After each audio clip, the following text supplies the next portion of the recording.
Na última parte da entrevista exclusiva do novo diretor financeiro do Corinthians, Rosala Santoro, à Rádio Bandeirantes, entrevista exclusiva, Santoro explicou que o Corinthians tem condição hoje de ter um jogador como o Gabigol no elenco, dentro do orçamento para o departamento de futebol. Vamos ouvir Rosala Santoro falando sobre isso e também sobre a frase de Rubão, o novo diretor de futebol. Acabou a farra para Palmeiras e Flamengo.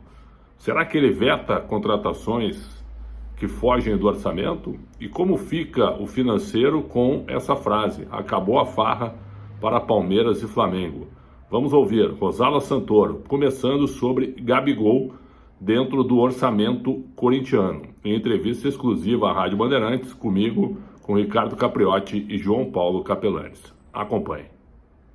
É uma decisão do Augusto, em conjunto com o Rubão, de encaixar isso dentro dos 20 milhões que estão disponíveis para fazer a gestão do futebol, né? Então, escolher ter um atleta desse peso no elenco quer dizer você ter menos gente ou ter outros atletas menos badalados compondo esse elenco, ou você usar mais a base para compor esse elenco, né?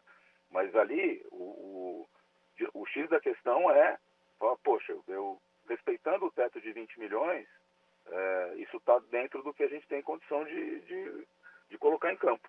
Normalmente, né, quando você pega negociações desse tipo, ainda que você tenha luvas, essas luvas estão diluídas ao longo do contrato, né? Então quando você fala assim, ele vai custar mais de 2 milhões, ali tem salário, ali tem luva, então eu não tenho nenhum desembolso na cabeça, mas eu pago um pouco mais por mês para ter o jogador, né? Que é isso que eu falei para vocês, que a gente precisa compor quanto que paga para trazer com quanto vai pagar por mês. Uma coisa é o que ele custa para a gente, outra coisa é o que ele ganha. Tem encargos aí também, né?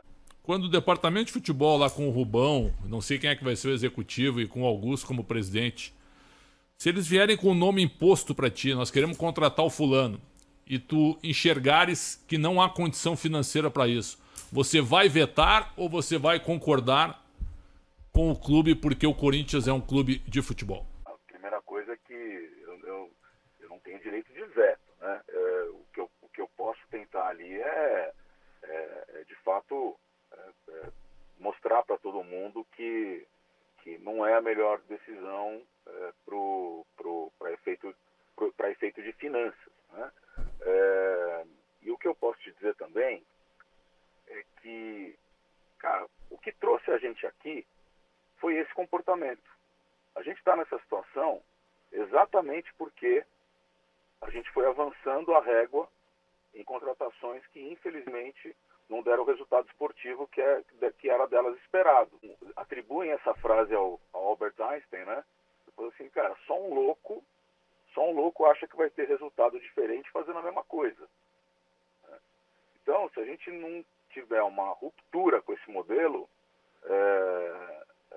é muito diferente do que a gente falou durante toda a campanha, né? A gente falou que o grande objetivo ali é colocar a casa em ordem.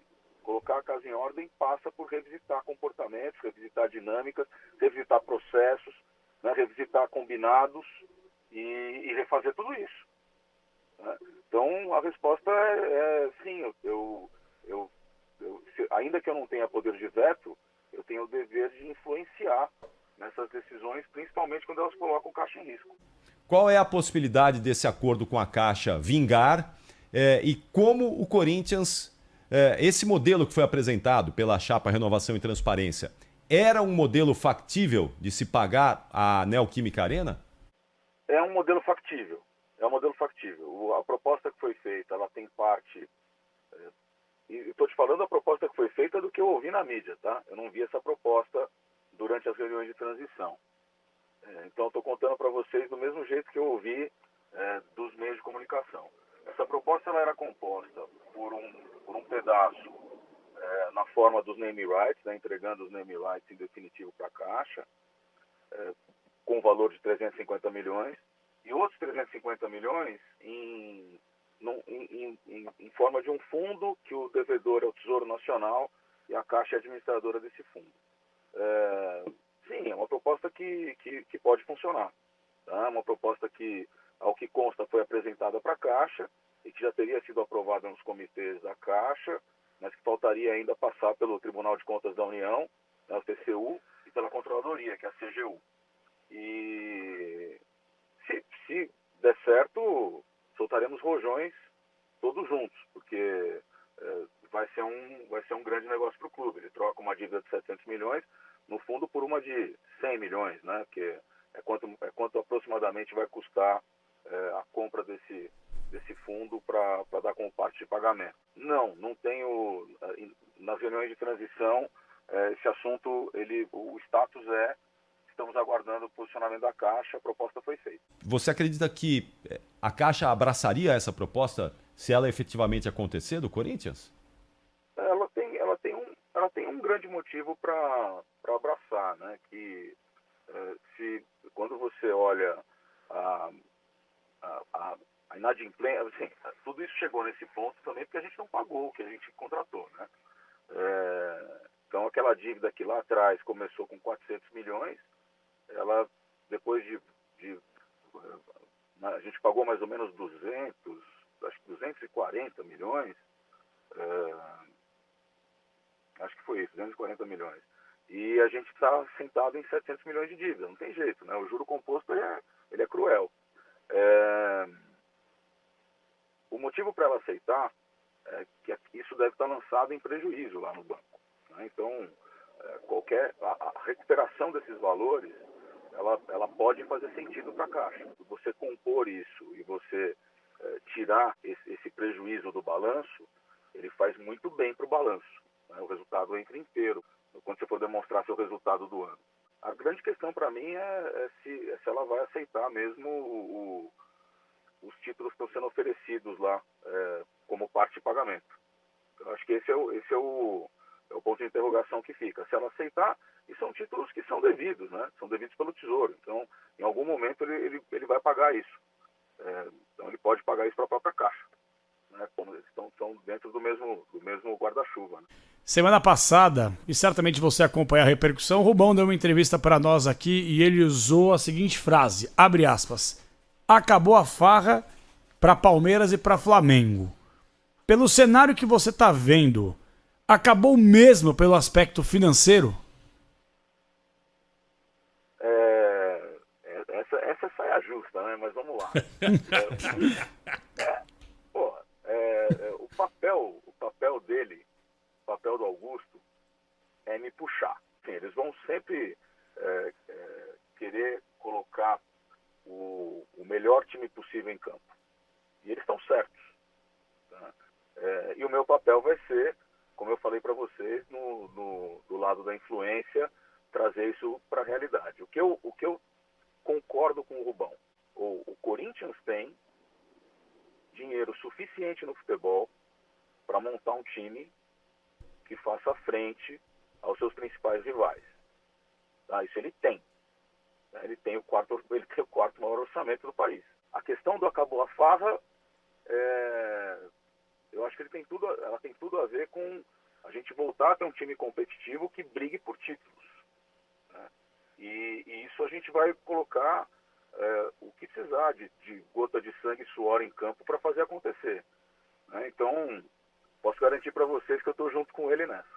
Por que com o estádio antigo o São Paulo conseguiu vender os naming rights num valor superior às arenas modernas de Palmeiras e Corinthians? Esse mercado é muito dinâmico, né? Se vocês voltarem a fita aí no tempo, vocês vão ver que a gente vendeu o naming rights praticamente no meio de uma pandemia, né? Com toda a incerteza que o cenário apresentava. Olhando o ticket atual, não tenho dúvida de que esse ticket subiu. A conta que a gente fez nas propriedades na época da venda, quando você pega todas as propriedades que foram vendidas, era alguma coisa na casa de 800 milhões de reais. Tá? Mas você estava no meio de uma pandemia, né? E, assim, você tinha uma incerteza de quando ia voltar. Agora, é tão simples quanto qualquer outro contrato que a gente tenha, né?